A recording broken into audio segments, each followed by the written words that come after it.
Economic growth के हिसाब से हम देखें तो हमें हर पहलू पे ध्यान देना होगा। बहुत कम लोग रहेंगे तो ज़्यादा खुश रहेंगे। 2035, 40, 50 तक में न जाने क्या होगा। इसका मैन पावर कैसे यूज़ कर सकते हैं, जैसे चाइना ने 90s में यूज़ किया था, आज तक हम यूज़ नहीं कर पाए।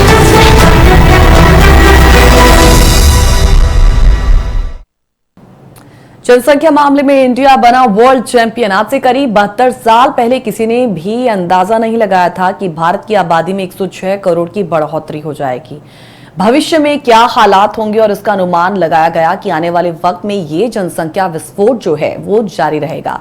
अमेरिकी थिंक टैंक प्यू रिसर्च सेंटर की तरफ से अनुमान लगाया गया है कि 2100 तक चीन की आबादी कम होकर महज 76 करोड़ रह जाएगी, जबकि तब भी भारत दुनिया की सबसे ज्यादा आबादी वाला देश होगा। लेकिन फिर वही कि क्या ज्यादा हाथ होने से देश के विकास की रफ्तार तेज होगी? आज इस गंभीर विषय पर स्ट्रेट टॉक करने के लिए हमारे साथ सऊदी अरब से बेहद खास मेहमान जुड़ चुके हैं। प्रोफेसर आसिफ रमीज दाऊदी, जो कि सऊदी के जेदा बेस्ड इंडियन एनालिस्ट हैं, विदेशी मामलों के बेहतरीन जानकार हैं। Let's welcome him first. Sir, बहुत बहुत स्वागत है आपका प्रोग्राम स्ट्रेट टॉक में। Thank you. आसिफ सर, आपके हिसाब से ये अच्छी खबर है भारत के लिए या बुरी खबर है, या फिर ये चुनौती है जो ये यूएन की रिपोर्ट सामने आई है और इंडिया जो है वो वर्ल्ड चैंपियन बन चुका है पॉपुलेशन के मामले में? हालांकि कोई दो राय नहीं है कि जनसंख्या बढ़ेगी, मतलब आपके देश के जो सोर्सेस हैं उस पर बर्डन बढ़ेगा। ये तो आपने बहुत अच्छा सवाल किया और आपने इंट्रोडक्शन में ही बहुत सारी बातें बता दी। इनफैक्ट आपने जो रिपोर्ट दी है वो बहुत ही ज्यादा, मुझे खुद बहुत सी चीजें समझ में आई और बहुत ही वेल रिसर्च्ड रिपोर्ट आपने पेश करी, उसके लिए मैं आपको बहुत ज्यादा अप्रिशिएट करना चाहता हूँ और आपकी टीम को भी। Thank you sir. और आपने जो कहा कि ये जो है ये कोई चैलेंज है या फिर इसको बूम कहें या बेम कहें, ये एक बड़ा सवाल है, लेकिन मेरे हिसाब से क्या लगता है कि this is exactly on the expected lines. जैसा सोचा गया था, जिस तरीके से बातें चल रही थी, ये जो प्रोजेक्शन है इनफैक्ट मिड ईयर जो अभी 2023 का होगा, इसमें ये तमाम चीजें बिल्कुल, अभी तो रिपोर्ट आ गई है लेकिन मिड ईयर में ये तमाम चीजें जो है बिल्कुल साबित हो जाएंगी। मेरे हिसाब से ये चुनौती है, मेरे हिसाब से चैलेंजिंग है और मुझे लगता है कि ये पॉपुलेशन इतना ज्यादा बढ़ जाना, हालांकि इसके कई रीजंस भी होते हैं, लेकिन अगर आप चाइना से कंपेयर करते हैं और आप वर्ल्ड चैंपियन होने की जो बात कर रही है, ये बातें आ रही हैं, मुझे लगता है कि इतने सारे लोग अगर आते हैं, अपॉर्चुनिटीज भी है। इंडिया एक बहुत ही बड़ा प्रोग्रेसिव कंट्री मुल्क है और दुनिया में भी काफी नाम कर रहा है, लेकिन साथ में जब पॉवर्टी की बात करते हैं, गरीबी की बात करते हैं, बड़ी फैमिलीज की बात करते हैं, तब उस कॉन्टेक्स्ट में मैं कहता हूँ कि चैलेंजेस भी हैं। प्रॉपर तरीके से अगर इसको हैंडल किया जाए, जैसे आपने चाइना में भी देखा होगा कि कैसे जनसंख्या जो पॉपुलेशन वहां पे रिड्यूस हुआ, लास्ट ईयर के डेटा को आप देखिए तो ये काफी हद तक नीचे गिरा। पॉपुलेशन आपको अगर मैं बताऊं कि 8.5 लाख की गिरावट है चाइना के अंदर। वहीं अगर आप हिंदुस्तान के अंदर की बात करते हैं तो यहाँ पे 1.56 यानी 2% आप रफली कह सकती है कि उसकी बढ़ोतरी परसेंटेज में। तो उसको देखते हुए आपको मैं ये बताऊं कि 1950 से लेके अब तक में जितनी भी यूएन की रिपोर्ट आई, यूनाइटेड नेशंस के पॉपुलेशन फंड्स की जो आप बात करते हैं, अभी तक चाइना नंबर 1 पे था। ये पहला ऐसा इत्तेफाक है इतने दशकों के बाद जब इंडिया ने उसको सरपास किया है। इनफैक्ट ये प्रोजेक्शन है जो मैं दोबारा कह रहा हूं कि पूरी तरीके से इम्प्लीमेंट हो जाएगा और उसके बाद आपको बताओ कि चैलेंजेस हमारे और ज्यादा बढ़ जाएंगे, क्योंकि कई वजह होती है। तो आपको बताओ कि पॉपुलेशन रेट का बढ़ जाना, दूसरी यह है कि डेथ रेट जो होता है वो उसका डिक्रीज होना, जो टच की बात है। अगर आप कहें कि जो लोगों की लॉन्जेविटी अगर है, लोग अगर ज्यादा दिनों तक जीते हैं तो ये एक हेल्दी कंट्री, हेल्दी नेशन की निशानी होती है। और ये भी एक बहुत बड़ी वजह बन जाती है कि आपको मैं बताऊं कि इससे जो है पॉपुलेशन ज्यादा और बढ़ जाता है। तो ये सिर्फ ये नहीं कि पॉपुलेशन हमारा बढ़ रहा है, दूसरी तरफ ये चाइना ने भी अपने पॉपुलेशन पे काफी कंट्रोल किया। तीसरी चीज है कि डेथ रेट है वो बहुत ज्यादा डिक्रीज होता जा रहा है। आप अगर एक्सपेक्टेड डिक्लाइन की भी बात करें ना 2090 तक की या 2050 से लेकर आगे तक, तो ये जो आफ्टर पीकिंग 10.4 बिलियन जो है, जो यूएन के रिपोर्ट में प्रोजेक्ट किया है, तो वर्ल्ड पॉपुलेशन प्रोस्पेक्ट्स में अगर आप तमाम रिपोर्ट्स को अगर आप देखें तो ये तमाम चीजें जो बढ़ रही है अलार्मिंग है। लेकिन अगर इसके पॉजिटिव साइड को देखा जाए तो जितनी भी आपके पास पॉपुलेशन है, जितने हेड्स हैं, उतनी अपॉर्चुनिटीज भी है, क्योंकि जो हमारी यूथ जनरेशन है वो बहुत बड़ा नंबर है। तो पूरे दुनिया में आप देखें तो इंडिया की यह मिसाल दी जाती है। तो क्या हम उसको, इस चैलेंज को सही तरीके से हैंडल कर पाएंगे? और अगर हमने अपॉर्चुनिटीज प्रोवाइड कर दी तो मुझे लगता है कि इसको मैं एक बोन भी कह सकता हूं, लेकिन अगर नहीं की तो ये फेल भी हो सकता है। इसीलिए चैलेंज ज्यादा है, अलार्मिंग बहुत ज्यादा है। एग्जैक्टली बिल्कुल आपने कुछ बातें बहुत सही कही है सर, कि आपने कहा कि अपॉर्चुनिटीज का बढ़ना यहाँ पर बहुत ज्यादा जरूरी है। अपॉर्चुनिटीज मतलब कौशल विकास का बढ़ना। अब इसी को लेकर मैं एक कोट जो है वो चीन की ओर से जो रखा गया है, चाइना की ओर से आया है, जब ये यूएन रिपोर्ट आई भारत को लेकर, मैं उसे भी आपके समक्ष रखना चाहूंगी। देखिए सर, चीन कहता है कि जनसंख्या से होने वाला फायदा क्वांटिटी पर नहीं बल्कि गुणवत्ता पर भी निर्भर करता है। वो कहते हैं कि जनसंख्या तो अहम है, लेकिन इसके साथ टैलेंट भी होना बहुत जरूरी है। हमारी पॉपुलेशन डिविडेंड खत्म नहीं हुई है। वो कह रहे हैं हमारी पॉपुलेशन डिविडेंड खत्म नहीं हुई है, हमारा टैलेंट डिविडेंड भी फल फूल रहा है और विकास के लिए यह प्रेरणादायक साबित हो रहा है। तो हम इसे किस रेफरेंस में ले, यही बात जब हम भारत में लागू करें? जी, भारत में लागू करा, जब इसको अंतरराष्ट्रीय स्तर पर भी कहता हूं तो मैं अभी जिक्र कर रहा था वर्ल्ड पॉपुलेशन प्रोस्पेक्ट्स की। अगर 2022 की भी बात करें तो उसमें जो ग्लोबल फर्टिलिटी रेट जो होते, उसको जो प्रोजेक्ट किया गया है वो 2.3 चिल्ड्रन पर वुमन से 2021 में ये 2.1 जो है वो 2050 तक आ जाएगा। ये सब कई ऐसे रीजंस हैं। और जो लाइफ एक्सपेक्टेंसी की मैं बात कर रहा था, ये 72.8 जो कहते हैं ना, इसमें ये 2019 से अगर हम देखते हैं तो ये 72.2 तक जाके 2050 तक जाएगा। ये तमाम चीजें जो है बहुत बड़ा रीजन बनती है। और चाइना की जो पॉपुलेशन की अगर हम बात करें तो चाइना ने कई वजहों से वन चाइल्ड पॉलिसी की बात करें, फिर उसको रखने की बात करें, और बहुत से स्टेप्स लिए हैं देखते हुए, और तब जाके उसने अपने पॉपुलेशन पे कंट्रोल करने की कोशिश की है। और आज जो आप देख रहे हैं पूरे वर्ल्ड में न्यूज चल रही है कि इंडिया नंबर 1 पे हो गया। पूरे एशिया के अंदर चाइना और इंडिया को आप देखते हैं तो मेजर पॉपुलेशन जो है, जहां 8 बिलियन की आप बात कर रही हैं, उसमें पूरी आबादी को देखें 800, तो यहाँ पे आपके 142 तो ऑलमोस्ट 143, ज्यादा का फर्क भी नहीं है इंडिया और चाइना। ऑलमोस्ट 3 मिलियन 29 लाख के आसपास जब आप बड़े स्पोर्ट्स की बात करते हैं तो ये जीत और हार है, बहुत बड़ा डिफरेंस नहीं है। लेकिन अब चूंकि इंडिया आगे जा चुका है तो इसको पीछे आना मुझे लगता है कि इजी नहीं होगा, क्योंकि चाइना ने अपने जो मेजर्स हैं वो लिए हैं, इंडिया को भी उसी हिसाब से मेजर्स लेके आगे बढ़ना पड़ेगा। तो शायद ये एक दूसरे के साथ ही साथ चले। लेकिन अब इंडिया आगे आने वाले दिनों में चूंकि पॉपुलेशन बढ़ती रहेगी तो इसी लेवल पे जाएगा और कहीं ना कहीं ये और ज्यादा आगे ही बढ़ेगा। पीछे आगे के चांसेस तो बहुत कम है, क्योंकि वो जो वन चाइल्ड पॉलिसी थी जो कंट्री ने, चाइना ने जितना 15 में उसको रोक दिया 35 साल तक चलने के बाद, उसके बाद जो वहां पे परमिशन दी गई कि आप you can even 2 children. Positivity इसकी ये है कि अगर आप की पॉपुलेशन बढ़ रही है तो कहीं ना कहीं उससे तो बेहतर है जहां पॉपुलेशन बिल्कुल खत्म होती चली जा रही है। और आने वाले दिनों में ऐसा भी हो सकता है कि वहां पे लोग ही ना रहे कि वहां पे जी सके, वहां की चीजों को कर सके। तो इसको पॉजिटिव तरीके से भी देखा जा सकता है। लेकिन चैलेंजेस मैं बार बार कह रहा हूं कि बहुत ही ज्यादा है। आप इंडिया सबसे नंबर 1 पे है, आप चाइना को देखें, आप देखें तो नंबर 3 पे है। गैप देखिए कितना बड़ा है। और वहां पे प्रोग्रेसेस देखिए, वहां जो चीजें डेवलप होती है, अमेरिका की मिसाल दी जाए, हम सब देते हैं, वहां लोग जाना चाहते हैं, वहां लोग रहते हैं। इन तमाम चीजों को देखें तो सिर्फ 34 करोड़, कहां 143 के आसपास चाइना और इंडिया दोनों को मिला दीजिए तो कितनी बड़ी जनसंख्या हो जाती है। और कहां 3rd नंबर पे आने वाला जो मुल्क है, जो अमेरिका है, वहां पे सिर्फ 34 करोड़ है।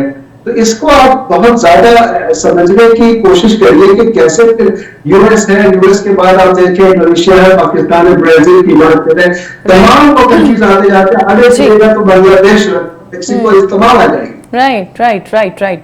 बिल्कुल ये जो बातें कही हैं आपने ये सही भी हैं और ये चिंताजनक भी इसीलिए है, जो रिपोर्ट भी सामने आई है और जो सिचुएशन में अब भारत है वो चिंताजनक इसलिए क्योंकि अभी ये डेवलप्ड कंट्री नहीं बल्कि विकासशील देशों की श्रेणी में आता है। So this is the reason कि चिंताजनक है। We have challenges. एक छोटे से ब्रेक के लिए यहाँ पर आसिफ सर रुकेंगे, तुरंत लौटेंगे। तमाम दर्शकों से भी अपील है कि जुड़े रहें सार्थक चर्चा को आगे देखने के लिए। रुकना है एक छोटे से ब्रेक के लिए, तुरंत लौटेंगे स्ट्रेट टॉक में।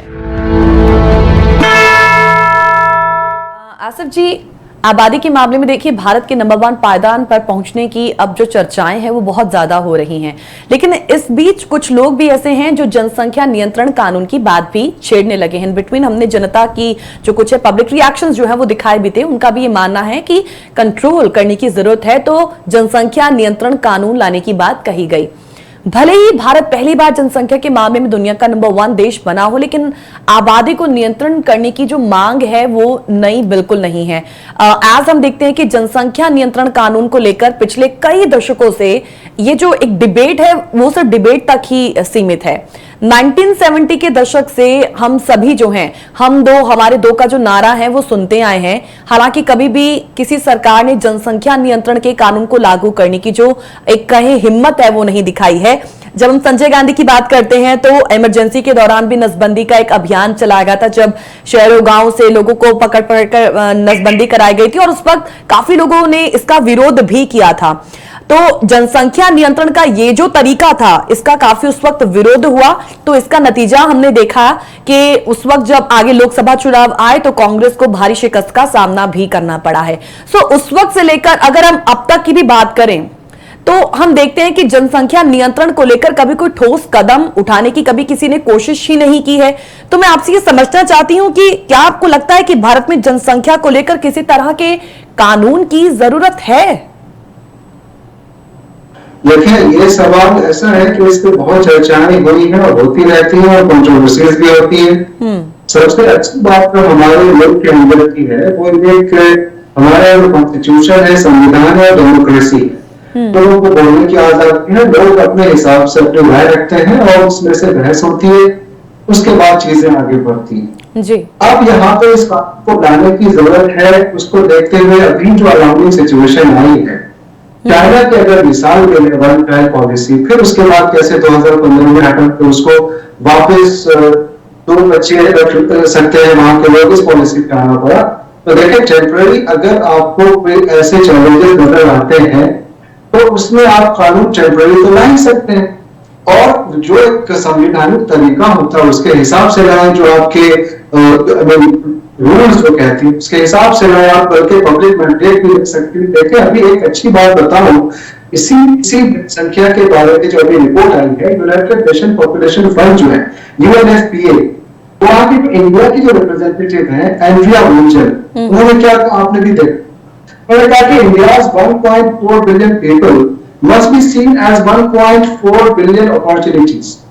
मतलब इसको आप पॉजिटिविटी अगर देखते हैं तो इसको आप 1.4 बिलियन जो है 143 करोड़ की आबादी की उसकी अपॉर्चुनिटीज की तरफ देखें। लेकिन ये कहने के लिए तो बहुत आसान होता है।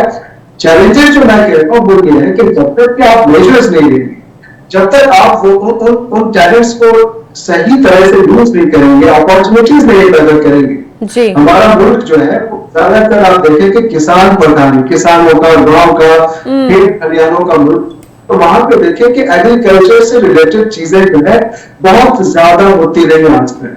Big country, big challenges, big population, big challenges, ठीक है। तो एग्रीगेरियन डेवलपमेंट जो होता है, जिसको हम कहते हैं एग्रीगेरियन, यानी एग्रीकल्चर से रिलेटेड जो चीजें डेवलपमेंट होती है उस पर हम तो बहुत कुछ करते रहे हैं, लेकिन हमें अगर इन चीजों को ठीक करना तो कानून लाने के साथ साथ हमें यह देखना पड़ेगा हम किस तरह से इंडस्ट्रियल डेवलपमेंट की बात करें, किस तरह से हम एजुकेशनली बहुत ज्यादा स्ट्रॉन्ग हो जाए, ताकि जब तक आप एजुकेटेड नहीं है तब तक आप दूसरे मल्टीपल तरीके से कहते हैं एक अलग वाइब्रेंट सोसाइटी हो जाएगी एजुकेशन की वजह से, और डाइवर्सिफाइड अप्रोच होगा।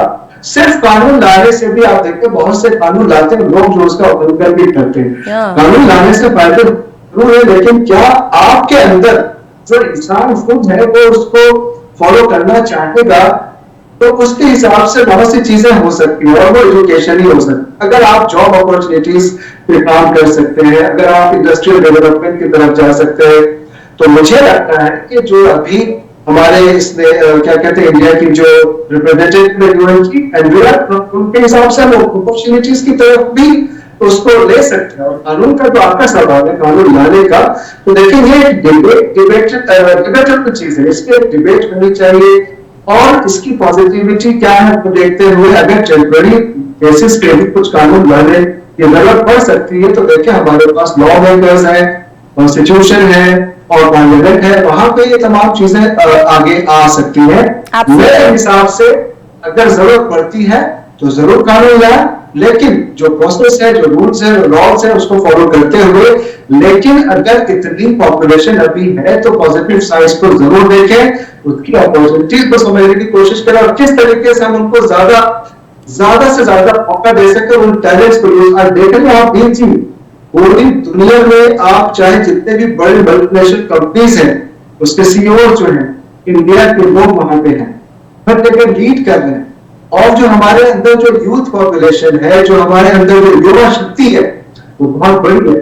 अगर ये शक्ति हमें मिलती चली जाती है और हम उसको सही उसका उपयोग कर सकते हैं और प्रयोग कर सकते हैं, तो मुझे लगता है कि बहुत सारा इसका फायदा आने वाले दिनों में आ सकता है। एब्सोल्युटली, बहुत इंपॉर्टेंट बात आपने यहाँ पर आसिफ जी रखी है कि देश में जनसंख्या नियंत्रण कानून की नहीं बल्कि एक आर्थिक जो विषमताएं हैं जिसका अभी हम फिलहाल जिसे हम फेस कर रहे हैं, उन विषमताओं को कम करने की जरूरत है। एंड बिल्कुल जाहिर सी बात है कि हम लोग अपने सोर्सेस और रिसोर्सेस का अगर सही से इस्तेमाल नहीं कर पा रहे हैं, इसलिए दिक्कतें बढ़ रही हैं। तो जिस दिन हमने ऐसा कर लिया तो देश खुद ही तरक्की की राह पर आगे चलने लगेगा।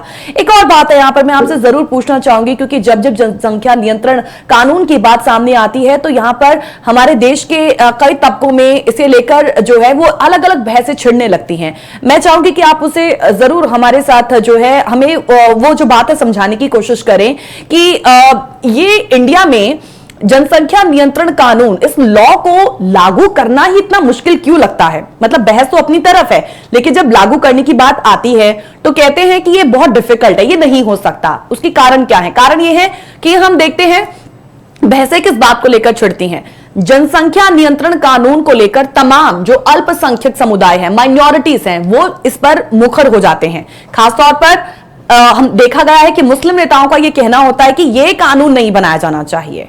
जनसंख्या नियंत्रण पर कानून बनाने या इसका जब भी जिक्र होता है तब हिंदू मुस्लिम इन सब पर बहस छिड़ जाती है। और फिर ये कुछ मुस्लिम नेताओं का यह मानना है कि जनसंख्या नियंत्रण कानून जो है वो मुस्लिम विरोधी है, और उनका आरोप है कि इस कानून को लाना यानी कि मुस्लिमों को टारगेट करना। देखिए, हर एक चीज को मुस्लिम्स को टारगेट करना कह देना मेरे तरफ से ठीक नहीं है। बिल्कुल हो सकता है कि बहुत चीजों पे मुस्लिम्स को टारगेट किया जाता हो, माइनॉरिटीज को टारगेट किया जाता हो, दूसरे कुछ मुद्दे पे होता हो, वो एक अलग चीज हो सकती है जी, ठीक है। लेकिन अगर हम इस कॉन्टेक्स्ट में बात कर रहे हैं तो इसमें देखें हर मुल्क की अपनी एक सॉवरेनिटी होती है, अपना एक कानून होता है, और उसको ये देखना होता है कि उस मुल्क के लिए क्या फायदेमंद चीजें हो सकती है। आज की तारीख में जो जनसंख्या आप देख रही है कि चाइना से ज्यादा ऊपर आ गया है, वैसी सिचुएशन में पहली चीज तो मैं आपको बताऊं कि सरकारों को यह करना चाहिए कि हम उनको मौके दें, हम उनको अपॉर्चुनिटीज दें, और अलग से डाइवर्सिफाइड तरीके से जॉब अपॉर्चुनिटीज क्रिएट करने की कोशिश करें। और अगर हमारे पास इतना बड़ा क्षेत्रफल है और हम इतने लोगों को रख सकते हैं, हालांकि परेशानियां होती है, तो हम पहली कोशिश ये करें। लेकिन अगर उससे हमारा काम बन रहा है तो अगर हमें कानून लाने की जरूरत पड़ती है तो उस मुल्क में कानून जो है कानून के हिसाब से लाया जाना चाहिए।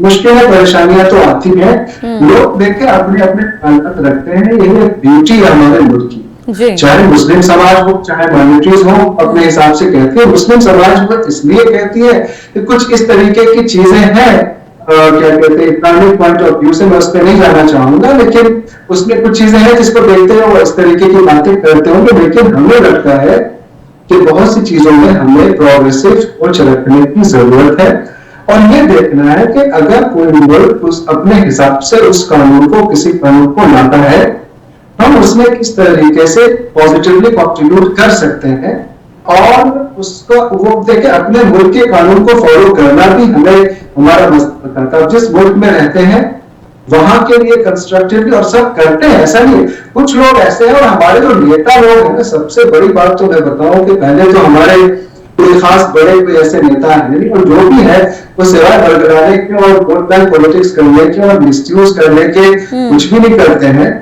थोड़ी बहुत बातें वो कह देते हैं, उससे कहीं ना कहीं एट लार्ज जो पूरी कम्युनिटी होती है माइनॉरिटीज की, और मैं अगर मुसलमानों की भी बात करूं तो उनको नुकसान ही होता, फायदा कुछ नहीं होता। इन जनरल अगर आप एजुकेशन देते हैं और एजुकेट करने के बाद आप एजुकेशन के नेता की बात कोई नहीं सुनेगा, मुझे ऐसा यकीन है। जॉब अपॉर्चुनिटीज लाइए तो मुझे लगता है वो लोग खुद अपने हिसाब से सोचेंगे, क्योंकि आज आप अगर उस डेटा की तरफ मैं लेके जाना चाहूंगा जो यूएन एजेंसी यूएनएफपी के data, United Nations population fund, आपके व्यूअर्स को भी बता दो, पता ही होगा उनको, वो शो ये करता है कि 25% पे इंडिया की पॉपुलेशन है वो किस एज ग्रुप से, 0 to 14 एज ग्रुप में, उस ब्रैकेट में आता। क्या इसको मैं थोड़ा सा समझाने की कोशिश करूंगा बीच में लाके, उसके बाद मैं आपके क्वेश्चन पे भी आना चाहूंगा। लगभग 18% ऐसे हैं जो 10 से 19 साल के एज ग्रुप में है।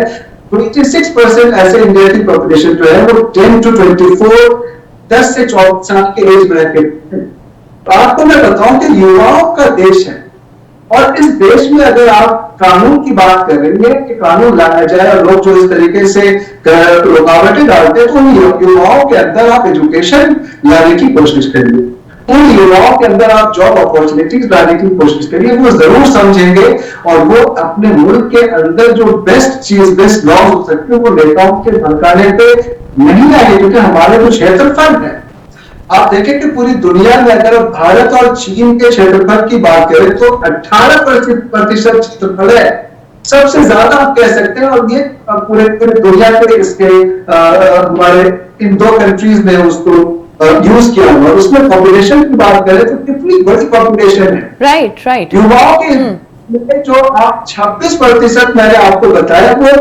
10 साल से 24 साल के लोग, बीच के लोग हैं। लेकिन यहाँ तो मैं कि जमीन का जो हिस्सा होता है वो 2% हिस्सा है भारत का, और 6.3% हिस्सा है वो चीन का है।